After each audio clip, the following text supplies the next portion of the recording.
Welcome back to We Talk Money. It is mid-August and the markets have been bouncing in stocks. We've been dead flat on Bitcoin for like 600 years.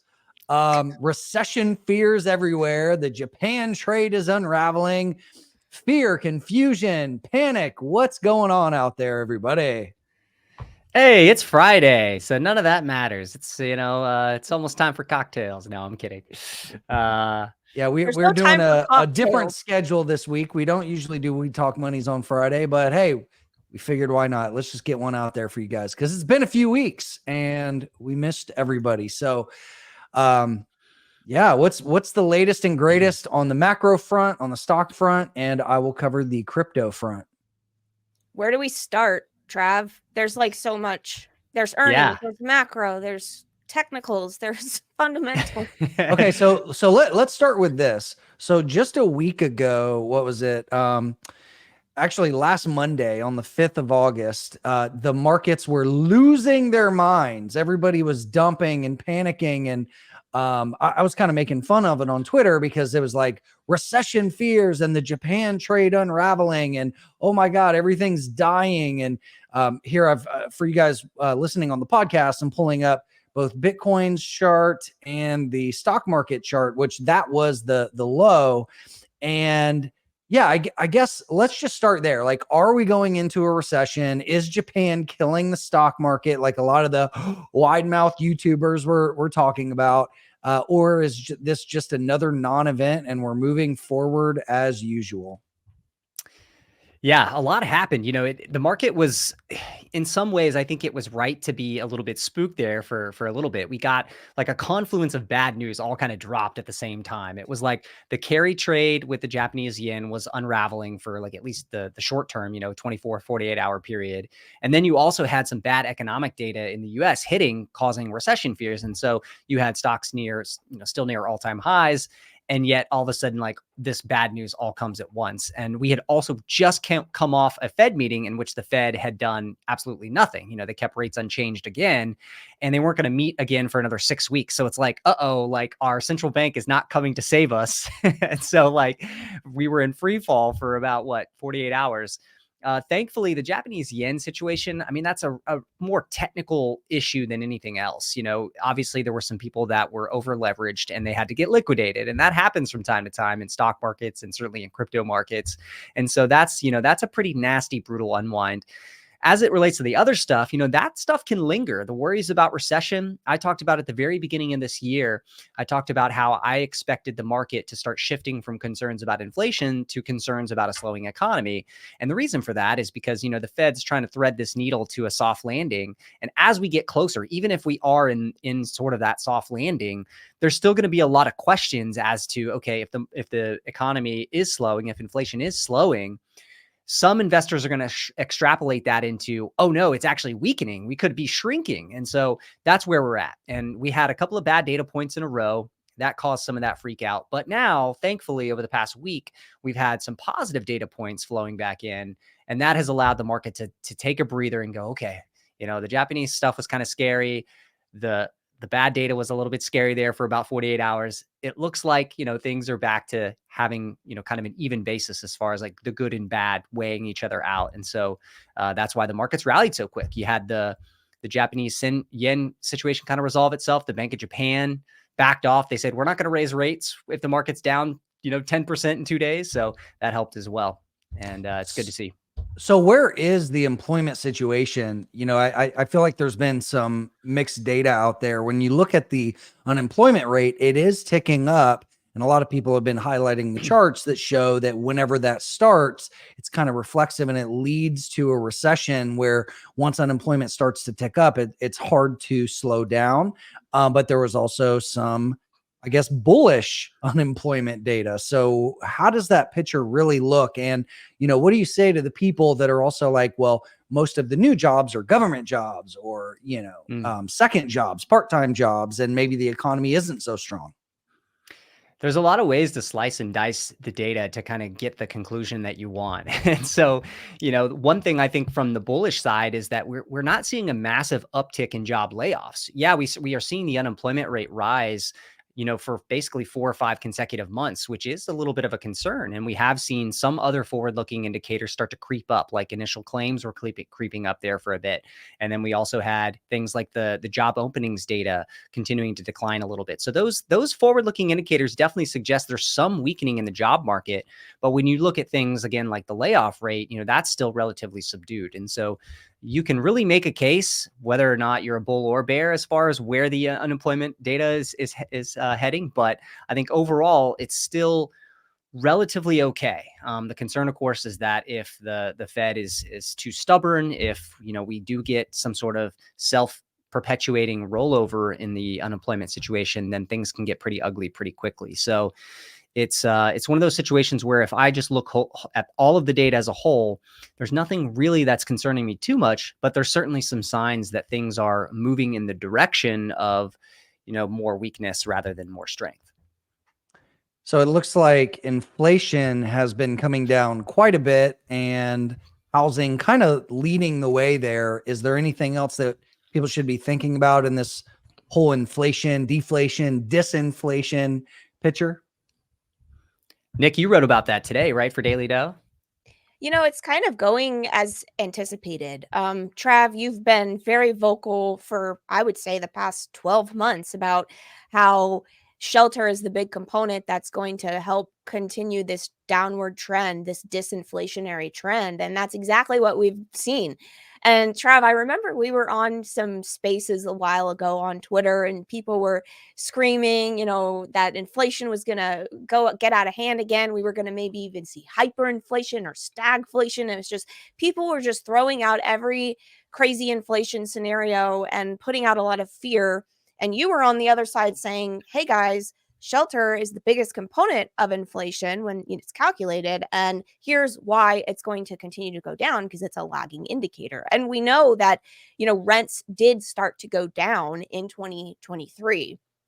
So it's all kind of playing out. Yeah, Colin Roche ended up tweeting about that same exact point. But Trav was talking about it for a long time. And so it's just playing out as expected. I think that the inflationary trend is a good thing to see, but the problem is a lot of consumers are still feeling that higher price pressure because, as we know, inflation is still happening. It's just happening at a smaller percentage rate, right? So prices are still increasing. They're just increasing at a lower percentage. Granted, there are categories that are declining. Like I think airfare declined. There were many other categories that had declines, but there were also a lot of categories that were still increasing. For example, food away from home. Food away from home, I believe, increased over 4%. And food at home, there were some categories there that actually decreased. So we're seeing certain categories of goods that are still continuing to be costly to the consumer and others that are starting to feel a little bit better. Yeah, to that point, I actually elaborated on another image that Colin posted on Twitter. It seems like he's always on fire there, but he's talking about, why, even though inflation is coming down, why it still hurts. And, we've talked about the difference between deflation and disinflation quite a bit on the show. And average mom and pop, they don't understand. They just see the government, bragging about inflation coming down, but they still, the prices still sting. And here's just a great example. It's like, say year one, an ice cream cone is $1. Year two, it's $2. So that's 100% increase. Well, if year three, it goes to $3, that's only a 50% change from year two. So technically, inflation rate is coming down, but prices are still going up. And that's where the economy's been in most things outside of, like you said, airfare and stuff like that. So the average person is still feeling the squeeze. And I think it'll be interesting to see if when the Fed does start dropping rates in the second half and later into the year, how does that ultimately affect people's pocketbooks? Do you guys have anything you want to add there? Any predictions? Yeah, we've seen one interesting thing I wanted to add on to the conversation there is that we've actually seen a number of different executives commenting on the fact that some consumers are starting to pull back in areas where a lot of restaurant companies, for instance, took too much, took pricing up too much. And so we are starting to see pushback from a more broad bases of consumers. And so you're starting to see less frequent dining out among certain categories of consumers and things like that. And so just this earnings season, I've noted a number of different comments from executives on the calls suggesting that they are seeing consumer behavior start to push back against some of the hefty price increases in certain areas. And so, yeah, you mentioned airfares. I'd say restaurants are another area where we've seen that. And so maybe that's just beginning. And I think even like Chipotle, for instance, which has taken up price quite a lot over the last few years, they've been, and people have talked about how the portion sizes have been generally decreasing as well. And so Chipotle actually addressed this and said that they're going to, in the next quarter, be focusing on making sure that all of their stores are giving hefty enough portions, because they don't want, to see their consumer base shrink, and they don't want to get that perception more broadly that Chipotle is giving, less portion for more money. And so I think that's interesting. It's a good sign. It obviously is not going to help all of the cumulative inflation that we've seen in things like food prices over the past 3 years, but I think it's good to see that healthy balance starting to return to consumers. Businesses were raising prices so aggressively, and now consumers are finally starting to flex their wallets against some of that behavior. So I think hopefully we'll start to see more businesses have to actually compete on price again, which I think is generally a good thing. And so that I think is one trend that I'm just now noting in this quarter among earnings calls that I hope continues. Do you know if McDonald's has started to drop prices yet? Yeah. Do we know anything about They've that? talked about it. They were one of the companies. Yep. Okay. Yep. I saw this meme the other day, and it actually got community noted, but it was funny. It was like Big Mac went from 50 cents to $8 and lost 40% of its size from 1980 to 2024. And they were like, what radicalized you? So it's true, with shrinkflation and price inflation. A lot of people were pissed. And when you look at things that are supposed to be affordable, like Taco Bell and McDonald's, when those double in price, that's obviously unsustainable. So it would be nice to see some of those prices start to come down. Yep, absolutely. All right. Now, what else on the macro side should people be looking at, Nick? Well, I was going to say, to your point on kind of where to go from here, especially thinking about the labor market and inflation, the flip side of all of this, right, is the Fed cutting rates. And the big question, at least on my mind, and I'm sure many other people's minds, is will that save us? Like, will a rate cut in September and, going forward, maybe we see, I guess it's priced in the summary of economic projections, which is something that the Fed releases to give us an idea of where policy will be in the future. It's basically saying they expect 1% of rate cuts by 2025. So it's got people thinking that maybe they're going to push 1% of rate cuts before the end of the year. I don't know how likely that is. I don't think that's likely, actually. But a lot of people are talking about it. But the question is, will rate cuts kind of put a cushion? Is the timing going to be good enough to put a cushion on all of the weakness that we're starting to see? That's like the big question on everybody's mind right now. And I think that it's possible. So we'll see if I'm right or wrong, but I do think it's possible that they may pull it off, the Fed, in terms of, but Trav, I'd love to hear if you have a rebuttal to that. But it does feel like once rates start to come down, that could start to have real estate, tick back up. The housing starts today were terrible. I think personally that's because people are waiting for rate cuts because they know rate cuts are coming now, because everybody's telling us that rate cuts are coming. So I'm like, well, maybe that's why they're not doing too much housing. But once that kicks up and that first rate cut hits, will that kind of put a floor on the weakness? Yeah, there's been a pretty good amount of housing market weakness this summer. And, one thing I will say is rate cuts. We did see a tick up in mortgage refinancings last week, a pretty hefty uptick in refinancings because we had a pretty big drop in market interest rates over the last couple of weeks, especially with that market freak out a couple of weeks ago. So it does look like, the housing market and interest rate sensitive sectors will respond to lower rates. Now, is a 25 basis point cut in September really going to drive that much incremental activity? Probably not massively, but certainly for those interest rate sensitive areas of the economy, I think it can't hurt. Things like construction spending, things like the housing market, even things like corporate debt refinancings will probably see an uptick in activity as rates go a little bit lower. So I think that should help. And frankly, it's interesting to think about the housing market. Like, how do we get more housing supply and how do we incentivize builders to build more houses to try to reduce the price of houses? They probably do that. I mean, they probably build more houses in a market where rates are lower. So, you could even make the argument that the Fed, if they keep rates too high for too long, are actually going to contribute to inflationary pressure. And we've talked about that a bunch on the show. So I think, I think a good pace of healthy interest rate reductions over, a 6 or 12 month time period should help on the margins. But we don't have a lot of economic soft landings historically to point to say, see, this is what happens, because they're hard to pull off. So yeah, it's still, to be determined on that. But unfortunately, there aren't a lot of soft landings. We had one in 1994, 95. So maybe we can match that pattern and, and everything's going to be okay. We'll see. And it feels like the markets are actually waiting on the election, right? Like tomorrow or yesterday, Harris put out their economic policy platform and plan, which includes $25,000 up to $25,000 for first-time home buyers.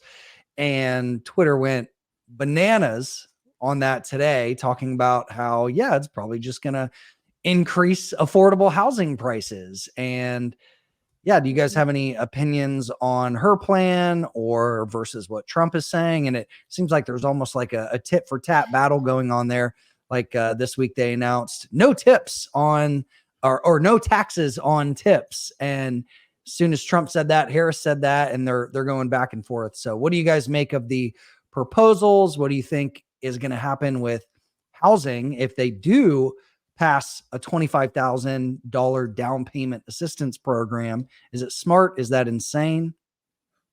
Yeah, I mean, this is like you're stimulating the demand side with like direct monetary transfer from the government. Like that's not going to help bring down prices. That's not really probably not going to help affordability in the long run. They did have some component there in the proposed plan about trying to incentivize building like 3 million more houses. So adding to housing supply. Now that might be a good idea depending on how you actually incentivize that. So I think if you've got a too high of demand for too little of a supply problem, then you should probably focus on how do we incentivize more supply. And so I don't think giving people $25,000 is going to help the situation, but building more houses might actually make some sense. So it's sort of like they sort of in that whole policy proposal, just sort of like had one good idea and one really bad idea, in my opinion. Isn't that I usually agree. the I mean, case? increasing supply is the problem, right? We do have a supply problem. You don't want to like make the affordability problem worse by just handing out more money like the government likes to do, but maybe they're just pandering and trying to buy some votes. Yep. Now, some people would argue, and I think this is specific to your location, that we don't have a supply problem. Like I'm seeing this one particular person that comes across my feed all the time talking about the Dallas market and how there's all this I know exactly who you're housing, talking and about. I know you do, all this inventory in Dallas and Florida, and just like, so it kind of, you kind of do wonder. I guess it's just going to always be location specific. Yeah. Yeah, I think it's all, like you said, like the housing market can be very localized. And so in some markets, there may be too much supply. And we've certainly seen like, things like the Airbnb supply increasing because there were too many people that got over levered in Airbnb investments. And then there's there's certain markets where houses are having more difficulty selling in right now. And part of that is because there's a sort of that lockout between buyers and sellers. And we all know like rates are going to decline. So buyers are waiting for rate declines and sellers, are not really trying to reduce their prices. And so there's kind of a lockout there. But I think sometimes a lot of that stuff gets exaggerated. I was one of their anecdotes from one of these accounts that I saw the other day was that they spoke to a top 10% broker, and that broker hasn't sold a single house in the last year. And I was like, well, they're not a top 10% broker if that's the case, because transactions are still getting done. Yeah, and if you're in a major city and you're in the top 10% of being an agent or a broker, you're moving something, like you're moving some volume. So I thought that was funny. And isn't it something like 70 to 90 something percent of agents don't even do a single transaction a year? So I mean, that's All right. So I want to take a look at some charts. There have been some big movers on the stock side. A couple of things that you guys were talking about earlier was like Chipotle and also Starbucks with, the new CEO coming in. I mean, this had a huge pop this week, up about, 20 to 25%. Do you guys think this is a big turnaround story? Is it overhyped for now? What do you make of S Bucks? This is one we've been talking about a lot in our stock market updates for, gosh, over a month now. We were watching this consolidation around the bottom, and basically the Chipotle CEO is being put in at Starbucks. And I will say, I listened to the Starbucks conference call, and I was very disappointed. I didn't feel like it left a lot to be desired. I didn't feel like the CEO was really giving us any insights into really how they're going to turn this around and make things better. So I think that this change is coming just in time for Starbucks. And I think that there could be, an investing opportunity here.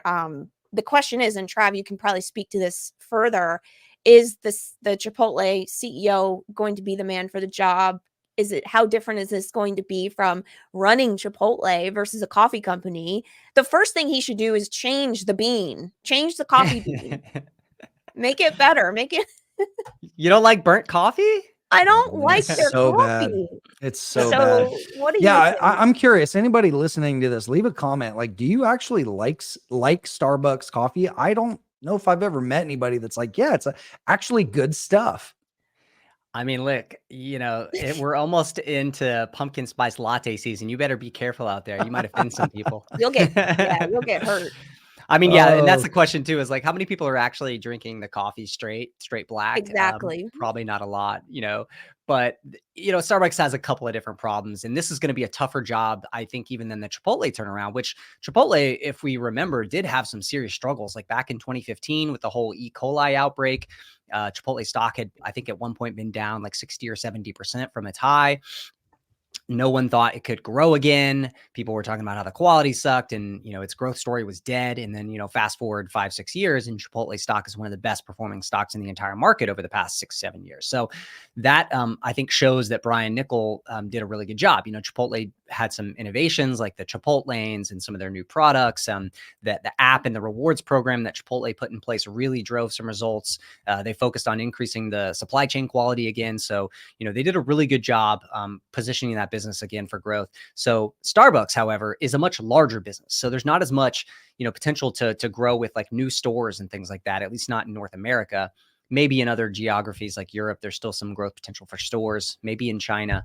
But China is also a problem for Starbucks right now. There's a ton of competition that are opening massive amounts of stores, like thousands of stores on an annual basis. And so that's starting to hit Starbucks China results. So they've got to turn around the China side. They got to turn around the negative growth that they've seen in North America over the past 2 quarters. I do think there's probably some good ideas and low hanging fruit there for Brian Niccol, but you're trying to move a pretty big ship, so to speak. Like you're trying to turn around this massive tanker ship that is Starbucks, and it's a much different beast than Chipotle, which was much smaller in 2015 than what Brian Niccol is inheriting here in 2024 with Starbucks. So I think the 20 to 25% stock price bump that it's seen just from hiring Brian is maybe a little bit optimistic in the short run. I think he's a very, very good executive with a good track record, but I think front loading all of that stock price performance is a little bit questionable to me. So I'd like to see a quarter or two of his actually operating results to really get a good idea of whether or not he's going to be successful with, a multi-year turnaround of the Starbucks chain. So that's kind of where my head's at. But we've talked about Starbucks a couple times throughout the year in Daily Dough and in the community. And I know a few people jumped on board when it traded sub 20 times earnings there at the bottom. So if you did that, congrats. nice. Yeah, there have been some big movers. Just, a lot of volatility in both stocks and crypto over the last month. One thing I wanted to mention about the crypto market is I actually just posted a YouTube video about this, but we're in like a definitely like a Bitcoin season market. And so I know a lot of altcoin traders out there are bored to tears because Bitcoin dominance just keeps climbing. And if you look at some of the indices, like the ticker is literally called others. So what this does is it excludes the top 10 market cap. And so you're basically just looking at most of the altcoin market. A lot of people don't know this, but altcoins actually went into a bear market, a technical bear market in mid-June. And it's just been making lower lows and lower highs, where Bitcoin has actually shifted below the moving averages now, but it's at least holding up close to all-time highs. So the question now is, are alts going to kind of drag Bitcoin with it, or is Bitcoin going to buck the trend and start to play catch up with the NASDAQ and gold, which, by the way, gold is actually hitting a new all-time high today and getting very close to my multi-year profit target from like actually a decade ago. So it's a slow moving market and the chart looks nice, but the CAGR is only like, I think 5 or 6% a year. So it's not that impressive percentage wise, but again, bull market intact and this thing's just trucking along. So yeah, everybody in crypto world is just looking at Bitcoin, like trying to poke it with a stick. Like, when are you going to wake up? And there's been a lot of volatility around the potential election. And then the Japan trade caused a little liquidation event. And so, yeah, we're still just in consolidation mode there. Snooze fest. Basically, yeah. I mean, look, No. the gist of it is that a lot of people just don't have a risk appetite for shit coins right now. Rightfully so. You know, there have been a lot of rug pulls, there have been a lot of failures, FTX, on and on and on. A lot of people are waking up. They're like, hey, a lot of these, you know, small micro cap cryptos, they really have no utility. And what's the point? Right. So there's been a lot of flight to safety with Bitcoin and a handful of other large caps. And I feel like I've been saying the same damn thing for over a year, because I have. I've been just totally biased Yeah. to Bitcoin and a handful of large caps, which has served me well. You know, I'm not bag holding a whole bunch of junk. So But feel you know pretty good what, about that. Chris? The same thing is happening on the stock side, the flight to safety. Like you said, people are kind of moving out of altcoins and into Bitcoin. The Bitcoin is the flight to safety. Bitcoin is the Apple, you know, of crypto, right? Because people are like Apple. What is Apple trading at? 30 times. Walmart is trading at 28 times earnings. Isn't Costco like the highest? What were they at? Like, Costco, I don't even know Costco's anymore. at around 50 times earnings. isn't that Yeah. crazy? What Okay, the hell? so what's happening is the same thing that's happening with crypto is happening with stocks, where people are like, screw this, I'm going to whatever feels safe and secure at this Which makes point. me very skeptical. Like, is it a crowded trade at this point? You know, It like, could be. Yeah. I mean, what I actually have been thinking about this, and I'm thinking it definitely could be when rates start to drop.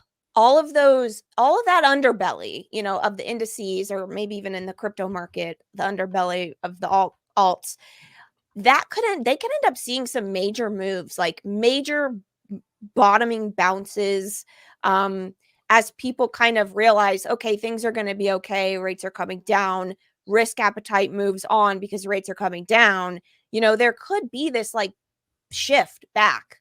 So maybe not necessarily, more so from a trading opportunity perspective, you know, and there are going to be some investment opportunities in there too. Like, there's still a lot of stocks that we've been watching that are at their bottoms. You know, we're kind of waiting for the rotation, right? But what are some of those? Maybe we can highlight a couple that are not sky high valuations that maybe you guys think could have a turnaround. PayPal comes to mind. Right? Ulta, Nikki, which you've been on, Ulta. and Buffett just added to his portfolio in the past quarter. I thought that was Buffett copied me. That's right. Ulta, PayPal.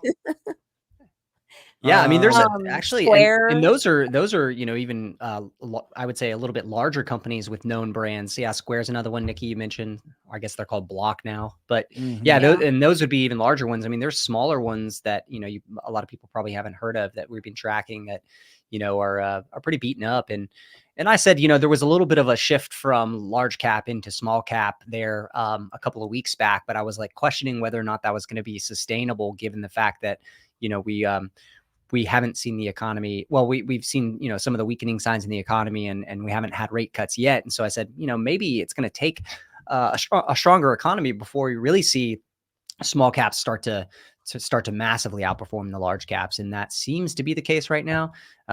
People are not piling into small caps in mass. And we saw during the earnings season, a lot of like small and mid cap stocks actually got whacked after what looked like pretty decent quarters. Like I'll call out a couple stocks that I saw like that, like Lyft was one, Upwork was another. And so you had these companies, that delivered results that were a little bit better than expectations for the quarter, but then they gave cautious guidance for the next quarter that was a little bit below Wall Street's expectations.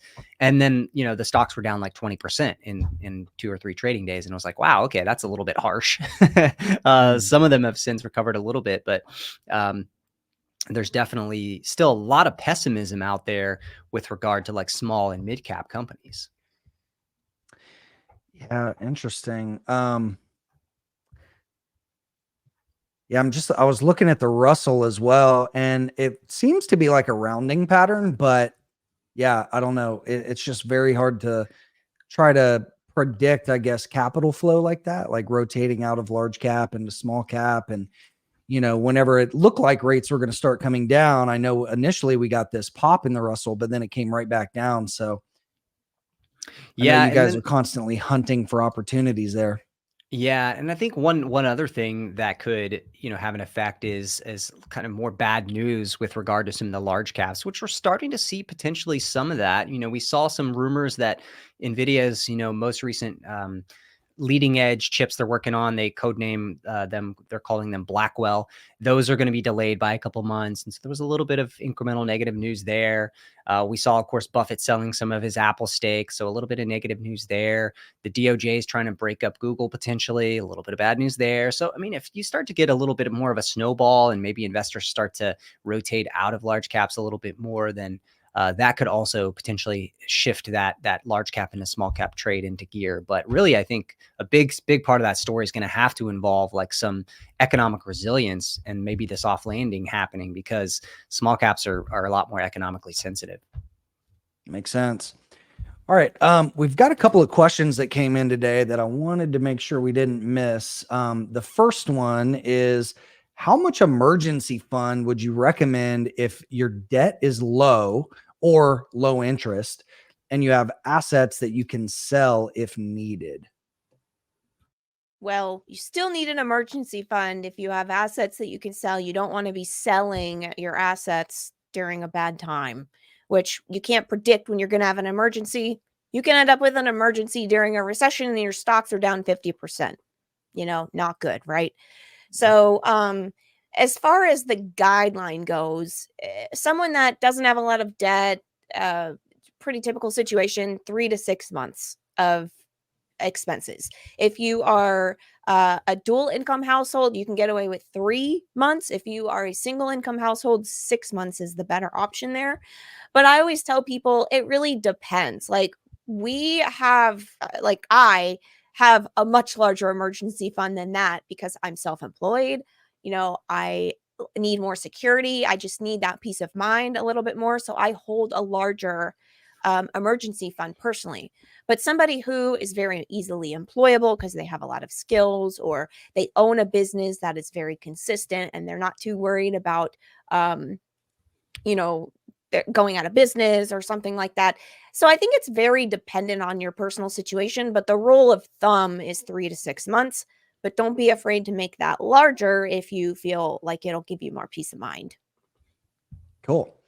Trav, I've got another question for you. Can you talk about REITs right now, like specifically REIT ETFs? Somebody was saying they look like a good buy.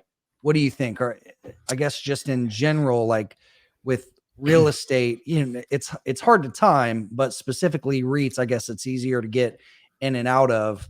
What do you make of those?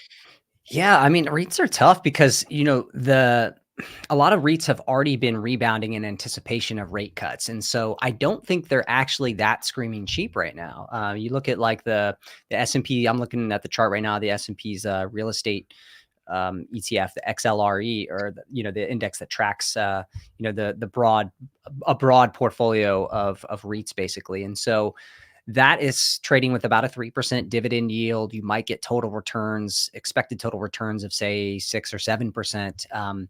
If all goes well with the growth of operating income with those REITs. And so that's not an exceptional return for me. I'm looking for double digits or better at least. And so I don't know. It's just tough to say that like real estate is a screaming buy right now, on a broader basis in the market, because again, a lot of these have rallied like this, year to date, the XLRE is up. Let's see, it's up, it's up 6 or 7% already. It's up quite a lot from the bottom in the spring. It's up, call it 15% from the spring. And so the market is so forward looking, it's already been anticipating rate cuts. And so I don't know how much of a bump up you're really going to get in REITs just from the change in rates, because it's sort of already priced in. So what I would probably like to do is go look at some individual ones that have a little bit higher yields, maybe especially in the mid cap arena.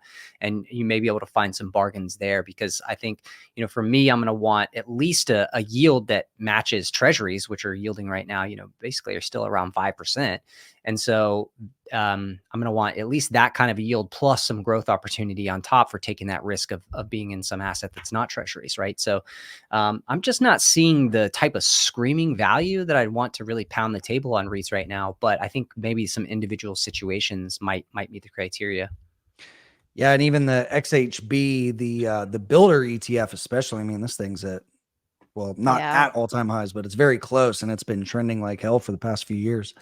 So yeah, it makes sense, man.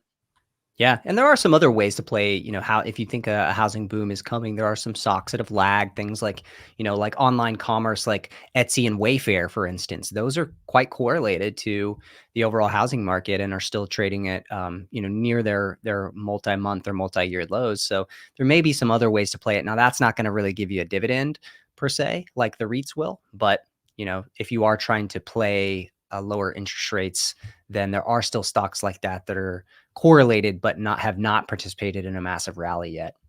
Yeah, Wayfair is interesting. This is one that went absolutely bonkers during COVID when everybody was home, and then had a big bust. So it's back to accumulation lows. So just, talking about the chart, those are typically charts that I get more interested in. It's like it had a big bubble prior. It's back from a risk to reward standpoint. It's much lower in the cycle. So I don't know. Yeah, things like that could be interesting. Wayfair is highly shorted too, so that's one that's been on my radar. It's still pretty beat down, but I do think that it's lagged like Williams-Sonoma significantly. So I think that there could be a play there if rates go down quick enough and things start to move again. But obviously, if everybody loses their jobs and unemployment ticks up, that's going to change the dynamic. But yeah. Speaking of short squeezes, have you guys ever heard of this company? It's called GameStop. Oh, God. GME.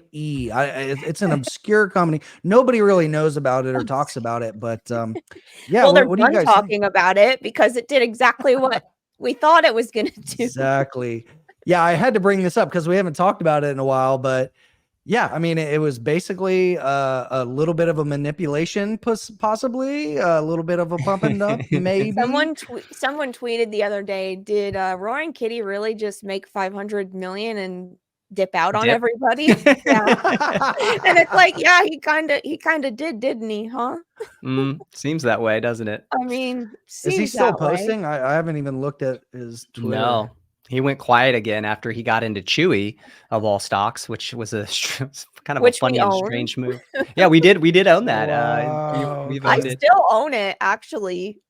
And it's been holding up quite well, and we were in a pretty nice profit there, P&L on Chewy. But it was a strange flip that he did, and he actually had to file a holdings, a single large holder filing for Chewy, because he became greater than a 5% shareholder in that company, basically in like the span of a couple of days. So that was interesting. And we haven't seen any adjustments to that filing. So as far as, at least unless he's violated, laws, he still owns that big chunk of Chewy.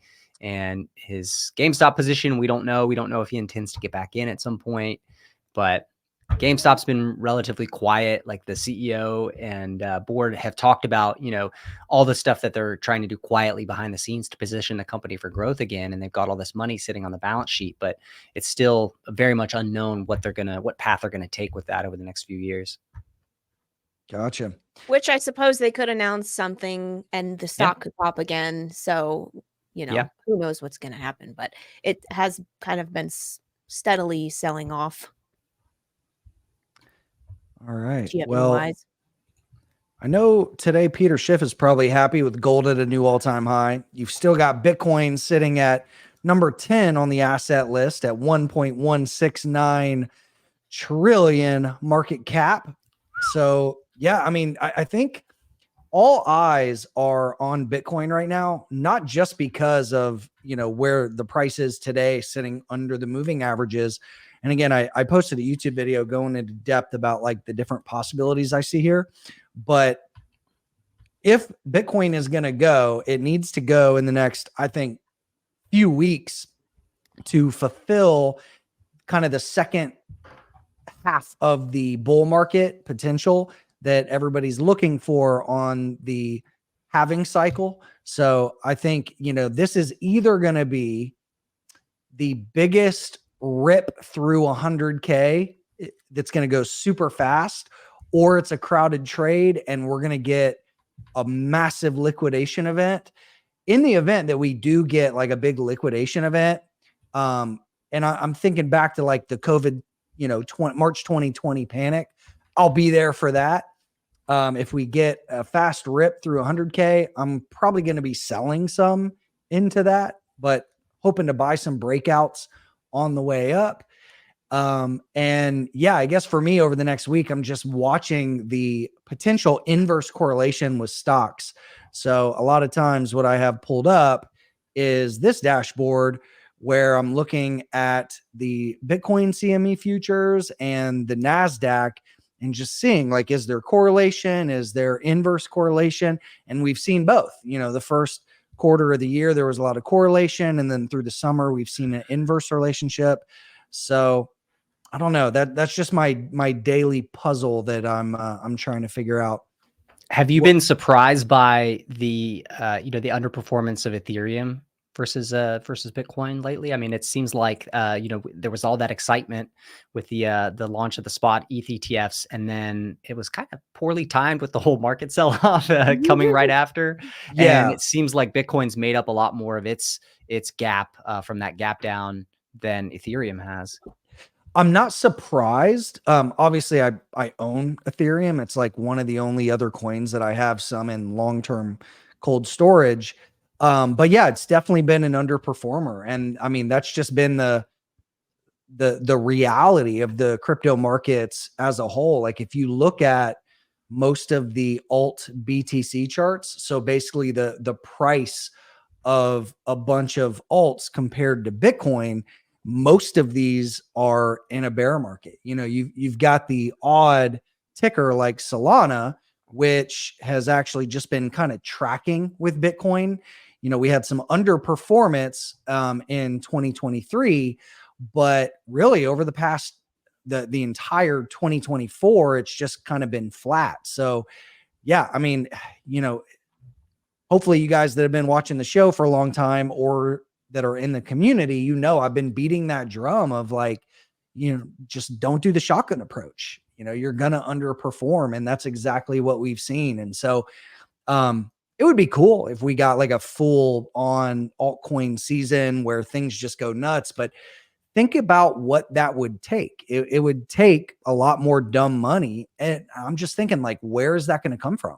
A lot of people are still just so burned and they have that recent memory of FTX and all the bankruptcies and implosions and scams and SEC action. It's like, okay, we need some like actual innovation, to get people excited. And you can't just have these like little bullshit like AI plays and then nothing comes of it. Like there has to be something sustainable there that actually has utility that gets people excited long term. And right now, the only thing that's really been performing well is Bitcoin. So The end hate all to be be like a all Debbie crypto. Downer. I know that's not the biggest, like the pumpiest message. And I know there's 1,000 other of these, newer crypto YouTubers that are just trying to pump the latest and greatest, but most of them are just losing money. That's the reality right now. And so there's phases of the market cycle where it makes sense to go in heavy and like take every trade and just go balls to the wall. And there's other times where it's like, hey, capital preservation and be careful and stack your chips and be ready to be tactical when the time's right. Don't be apologetic about being real with people about this. Like, I know you kind of take a different approach than a lot of the pumpy people. And yeah, not everybody likes to hear that a popular crypto isn't, the hot one right now. But just, I think it's good that you're honest with your audience about that, because Yeah. then they're I mean, just I'd gonna probably get a lot get more caught up views if in I it. was pumpy, but I like to sleep at night. And yeah, I Yeah. really want to help people like not blow up their wealth. And Yeah. And crypto You're also is just specific. listening to what the market is telling us, which is, that's exactly. Yeah. price is Yeah. telling us what's Price up. is the guide. Yeah. Mm-hmm. Cool. Okay. So that's what I'm looking at over the next couple of weeks. What are you guys looking forward to? What kind of macro stuff should people be paying attention to? Are there any themes, any shifts, anything that you guys see on the horizon? It gets a lot quieter than it has been on both the macro front and the earnings front here in the next couple of weeks. But September will bring a lot more, I think, interesting potential catalysts. One, people are going to be back from vacation, locked in at their desk, in the finance world. But we're also going to have, that Fed meeting gets closer as we move into September, because they're meeting in mid-September. Then we also will start to get more economic data again, and then we have companies that are doing buybacks and announcing acquisitions and things like that in the next couple of weeks. So as we approach September, I think it gets a lot more exciting. But we have kind of this maybe next week after period that could be a little slow. Of course, I say that, and then something on the Slow for geopolitical you. front will pop up. Yeah, exactly. Like I have retail earnings still to get through, a lot of retailers. So for me, it's like the busy season. Yeah. Who are the big retailers to watch out for, you think? Well, we're gonna be watching Lulu, Abercrombie, just kind of names like that we still have to get through. Yeah, I'm looking at the list. You still got Costco and Target and TJ Maxx and Target. Williams Sonoma, Ulta, Dick's Sporting. Yep. All these You got a lot. lovely names. Yeah. So for me, this is because I'm a retail investor. That's my focus. So I'm about to be really busy. And not only that, not only will I be like managing my own positions and stuff and figuring out, but I'm also going to be figuring out where the consumer is, because I'm going to have to put together all of these trends, because really these names that we're about to get really tell us like what the consumer is doing, and management is going to give us a lot of insights probably. So that's what I'll be looking forward to. And I'm also looking forward to going into September, if we're going to get a 25 or a 50 basis point cut. Like, that's the big question, right? Yeah. We got some time, but Yeah, it looks like the prediction markets are kind of split on that 25 or 50. What do you guys think's coming? 25. Yeah, the Fed wants to do as little as possible. They probably want to go 25, then skip a meeting, do another 25, skip a meeting, just go as slow as humanly possible. We'll see if they're actually able to do that. But I think this cut is just going to be because they feel like they have to at this point. Yeah. So it'll just be like a bone that they'll throw out to us. Like, here you go. Here, have a treat. Have a 25 basis point cut. Take that and chew on it and see what happens. All right, cool. Well, we can go ahead and wrap it up there. Any other words of wisdom or final thoughts before we wrap it up for the weekend? Have some fun. Do something fun that you love and brings you joy. Don't Hear, forget hear. to do that. A lot of people forget to do that. Especially in the last election 3 season. weeks moving tens of thousands of pounds of rock. So the good news is I'm feeling strong, but I need a damn break, man. So I'm going to just read some books and kind of nerd out. You need to strive to chill. That's right. That's our motto.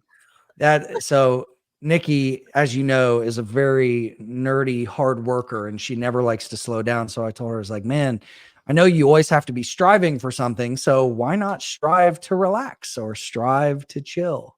Have you ever seen that quote where it's like, okay, yeah, I'm relaxing, but how can I be more productive relaxing? People like me just don't know how to stop. And then we've got our wealth building retreat coming up in Austin in a few weeks. So we will see you guys there that are coming to that. And yeah, that's about it. So guys, go to wetalkmoney.com. Make sure you are subscribed to the podcast and the YouTube channel and all that good stuff. Send us a question for the show at wetalkmoney.com as well. If you want to check out the wealth building community, go to wetalkmoney.com/community.